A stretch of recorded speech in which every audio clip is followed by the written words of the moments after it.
करते हैं हम थोड़ा थोड़ा आत्मनाश। जीवन का लक्ष्य क्या होना चाहिए? किसी के साथ प्रतिस्पर्धा, सामने किसी की छवि को रख लेना और बस वैसा ही बन जाने की होड़ में शामिल हो जाना, इससे तो हम अपनी मौलिकता से दूर हो सकते हैं। क्या पता हमें ईश्वर ने उससे बेहतर बनने के लिए भेजा था, किंतु अपनी संकुचित सोच के कारण हमने अपना लक्ष्य ही बहुत छोटा कर लिया। चलिए इस बात को एक प्रेरक कथा के माध्यम से समझते हैं। बुद्ध ने जब ज्ञान प्राप्त कर लिया और उनका संदेश धीरे धीरे समाज में फैलने लगा, तो अपार जन समुदाय प्रेरित हुआ, आकर्षित हुआ। जिन राजाओं ने उनका कड़ा विरोध किया था, वे अपने पुत्रों को बुद्ध के पास भेजने लगे। ऐसे ही एक राजकुमार थे, श्रोण, सच्चे हृदय के, शांत और संयमित, विद्वान और गुणवान। राजकुमार श्रोण ने बुद्ध से दीक्षा ली और बनते जैसा जीवन जीने को प्रेरित हुए। बुद्ध भी राजकुमार थे। उन्होंने सारा राजसी ठाठ त्यागा था, साधना की और ऐसे हो गए कि संसार उनका अनुसरण कर रहा है। एक राजकुमार रहते और फिर राजा बन जाते तो क्या खास बात थी। ऐसे तो अनगिनत राजा हुए हैं और आगे भी होंगे, पर बुद्ध वाली प्रसिद्धि सबको कहाँ। श्रोण के मन में यही बात सबसे ज्यादा टिकी रही। श्रोण का जीवन राजसी ऐशो आराम में बीता था। वह तो राजकुमार बुद्ध के साथ अव्यक्त प्रतिस्पर्धा में थे।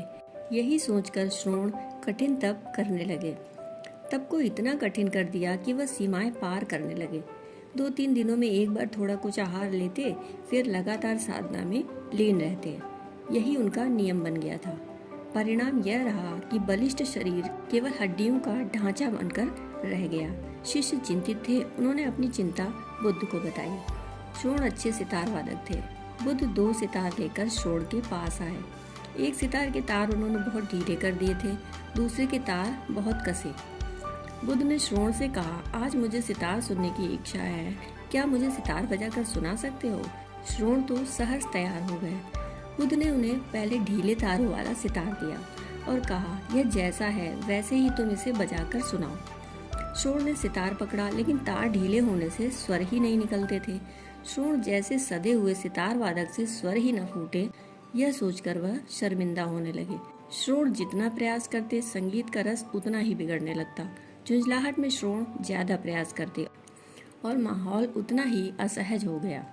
बुद्ध उस संगीत पर कोई प्रतिक्रिया नहीं दे रहे थे। श्रोण की झुंझलाहट जब बहुत ज्यादा हो गई तो बुद्ध ने उन्हें दूसरा सितार बजाने को दिया। श्रोण ने उसका तार जैसे ही छेड़ा तो वह टूट गया। अब राजकुमार श्रोण लज्जा से गड़े जा रहे थे।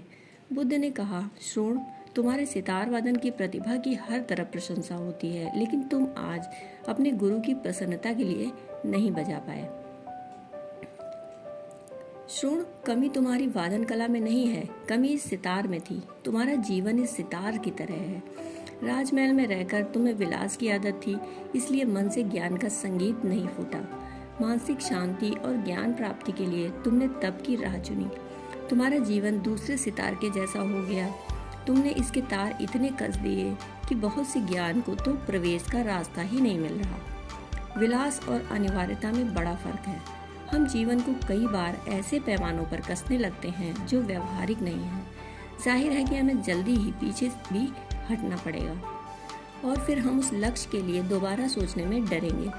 लक्ष्य असंभव नहीं था, वह रास्ता भी बुरा नहीं था। कमी थी तो हमारे धैर्य में। छोटी प्रतिस्पर्धाओं में जब हमें कामयाबी मिलने लगती है तो हम उच्च श्रृंखल हो जाते हैं, अपने सामने किसी को लगाते ही नहीं। लेकिन हर शेर पर सवा शेर भी तो होता है। उसके सामने आते ही हम बेचैन होने लगते हैं, खींचने लगते हैं। इतने गर्व में न रहें कि सबको दबा देने और सब कुछ हथिया लेने का भाव जागने लगे, क्योंकि ऐसे लोग धरातल पर जब आते हैं तो उन्हें समेटने के लिए भी कुछ शेष नहीं रहता। सच पूछें तो यही आत्महत्या है। अपने विनाश की पृष्ठभूमि हम रोज तैयार करते हैं। दुखद बात यह है कि हमें इसका एहसास भी नहीं होता। दोस्तों, कहानी सुनने के लिए आपका बहुत बहुत आभार।